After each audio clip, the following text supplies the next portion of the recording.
1982-ci il 20 avqust Füzuli rayonunun Mahmudlu kəndində anadan olmuşam. 2014-cü ildə Türkiyə Respublikasında jandarma komandirlik məktəbini bitirmişəm.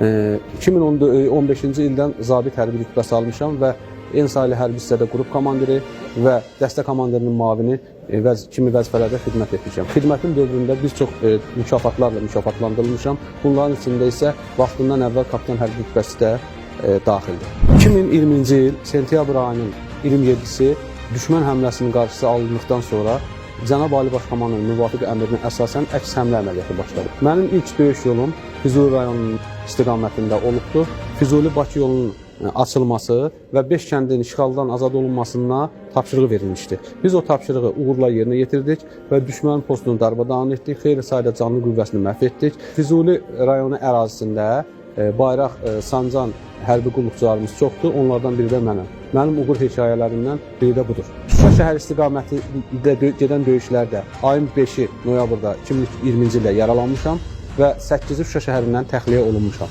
2-ci qrup əlilə. Ali Baş Komandanın müvafiq əmrinə əsasən Qarabağ ordeni ilə, Füzulinin azad olunması medalı ilə, Vətən müharibəsi iştirakçısı medalı ilə tərtib olmuşam.